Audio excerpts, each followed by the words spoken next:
ইসলামী শরীয়তে ছেলে এবং মেয়ে দুজনের মধ্যে সম্পর্ক গড়ে তোলার একমাত্র পদ্ধতি হচ্ছে বিয়ে। বিয়ের পূর্বে প্রেম ভালোবাসার সম্পর্ক শরীয়তের দৃষ্টিতে বৈধ নয়। ইসলামের দৃষ্টিতে বিবাহ শুধু জৈবিক প্রয়োজন পূরণের মাধ্যম নয়, বরং একটি মহান ইবাদত। এটি ধর্মীয় অনুশাসন ও রিচুয়ালের অন্যতম অংশ। রাসূলুল্লাহ সাল্লাল্লাহু আলাইহি ওয়াসাল্লাম দ্ব্যর্থহীন কণ্ঠে ঘোষণা করেছেন, বিবাহ আমার সুন্নত। যে আমার সুন্নত থেকে মুখ ফিরিয়ে নেয় সে আমাদের দলভুক্ত নয়। সুনানে ইবনে মাজাহ হাদিস নম্বর 1919। ইসলামের প্রতিটি বিষয়ে যেমন দিক নির্দেশনা রয়েছে, তেমনি বিবাহের জন্য রয়েছে অনেক বিধিনিষেধ। বিয়ের সঠিক সময় এবং সঠিক পদ্ধতি হচ্ছে উপযুক্ত বয়সে স্ত্রীর ভরণপোষণের ক্ষমতা অর্জনের পর পিতামাতার সিদ্ধান্ত অনুযায়ী উপযুক্ত পাত্রীকে বিয়ে করা। পারিবারিক ও সামাজিক শান্তি ও নিরাপত্তার ক্ষেত্রে এটা বিশেষ গুরুত্ব বহন করে। সময়ের পূর্বে অভিভাবকের অজান্তে বিয়ে করা একেবারেই অনুচিত। রাসূলুল্লাহ সাল্লাল্লাহু আলাইহি ওয়াসাল্লাম ইরশাদ করেছেন, অভিভাবক ছাড়া বিয়ে সংঘটিত হয় না। তিরমিজি হাদিস নম্বর 1101, আবু দাউদ হাদিস নম্বর 2083। এর কারণ হলো পারিবারিক মূল্যবোধের জায়গা থেকে পরিবারের সদস্যদের অভিমত ও বংশীয় মর্যাদা পারিবারিক বন্ধনের ক্ষেত্রে গুরুত্বপূর্ণ। আবার অভিভাবকহীন বিয়েতে কখনো কুফু বা সমতা রক্ষা হয় না, সেক্ষেত্রে বংশের অপমান হয়। তাই অভিভাবকদের এক্ষেত্রে কিছু অধিকার দেওয়া হয়েছে। আর অভিভাবকহীন বিয়ে বা গোপন বিয়ে অসামাজিক ও অকৃতজ্ঞতাপূর্ণ কাজ। এজন্য বিয়ের ক্ষেত্রে গোপনীয়তা ইসলাম পছন্দ করে না। তাই ইসলামের নির্দেশনা হলো বিয়ে করবে ঘোষণা দিয়ে। মুসনাদে আহমদ হাদিস নম্বর 4 এবং 5।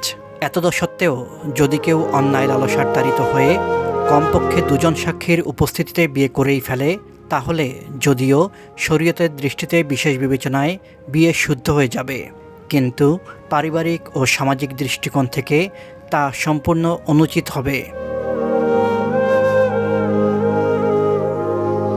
কারণ বিবাহ শুদ্ধ হওয়ার শর্ত হল শরীয়তের মুকাল্লাফ, যাদের উপর শরীয়তের বিধান আরোপিত হয় এমন দুজন স্বাধীন পুরুষ সাক্ষী বা একজন স্বাধীন পুরুষ ও 2 জন নারী সাক্ষী হতে হবে, যারা প্রস্তাবনা ও কবুল বলার উভয় বক্তব্য নিজ কানে উপস্থিত থেকে শুনতে পায়। তাই এ ধরনের বিয়ে নিন্দনীয় হলেও গোপনে বিয়ে করে ফেললে বিয়ে হয়ে যাবে। তখন এই বন্ধন রক্ষা করতে হবে, কেননা বিয়ে কোনো ছেলেখেলা নয়, বরং এটি নারী পুরুষের সারা জীবনের পবিত্র বন্ধন। তাই গোপনে বিয়ে করে ফেললেও তালাকের পথে পা বাড়াবে না। কেউ গোপনে বিয়ে করে ফেললে মা বাবার সঙ্গে এ বিষয়ে খোলাখুলি আলোচনা করা জরুরি। তাদের বুঝিয়ে বলতে হবে যে অভিভাবককে না জানিয়ে যে বিয়ে করেছে তার শাস্তি সে পেতে পারে, তার স্ত্রী নয়। এর প্রতিকার হিসেবে তালাকের মতো দুর্ঘটনা ঘটলে তা হবে আরেকটি অন্যায়।